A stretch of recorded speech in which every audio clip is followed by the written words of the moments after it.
Frostbite's been in development since 2006, and there's always been a roadmap and a plan for Gen 4 and beyond. So I like to think of Frostbite as an evolutionary process, and Frostbite 3 is the next step in that evolution. Frostbite 3 is a really powerful tool set. A gamer is going to experience a much more authentic, believable, and realistic-looking game. We have one unified program where you can create content that will run on everything from an iPhone to a next-gen console. And now it's really coming online and enabling the game designers to do way more than they've ever been able to do before. We spend significant effort on creating more dynamic and living environments. Before, they would have to go to a lot of work to make a tree feel like it swayed in the wind. Now we give them the tools to create the tree, and we let the game engine control how the wind affects that tree. Frostbite allows everything to work together. The waves on the beach, the wind blowing the whitecaps, even the clouds overhead all move consistently with the forces of nature. You might see an explosion go off, you'll see the trees nearby shake from the explosion. It's sort of subtle, but it creates this sense of seamless reality. So the large world coupled with a lot of people running around interacting with you really pays off in Battlefield 4.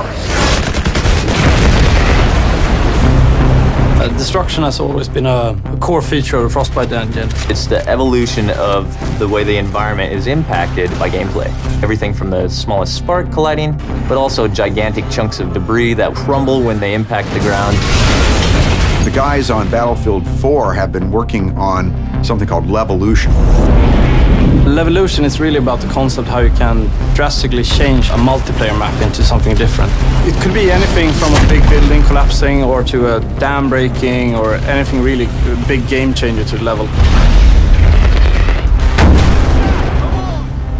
A recent feature that we've put in, and you'll see in Battlefield 4, is our networked water simulation.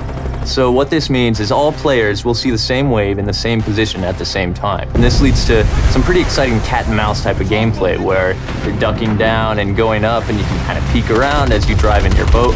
It will no longer swim on a flat surface. Instead, it will be affected by the different waves and everything. And that comes to everything from living characters that are swimming, but also to the ragdolls. Something like a jet crashes into the ocean, you'll see the water react and the debris will then float on the waves. It's a very, very cool dynamic engine. Things just happen and it seems right. Take cover! In Frostbite 3, we've made a priority of much more believable, emotionally believable characters. There's a whole slew of features in Frostbite that support that, and one of the most important is the way a person's eyes look. The way we render characters is better than ever before. We're doing subsurface scattered models. We have parallax animation in the iris. You'll notice it looks like a real eye. You'll back me up, right? Frostbite 3 is so much more powerful than any engine I ever used before. And it's not just the specific features and the framework, it's the fact that we're collaborating with other teams around the world. In the past, before we had the Frostbite team, we were building a new engine every time and we were kind of stumbling constantly. Now, to have the team here to focus on new releases with new goodies means that we as a team can focus on the creative side to deliver better games, better experiences. Today it's used by a lot of different genres, so everything from racing games to real-time strategy games and RPGs.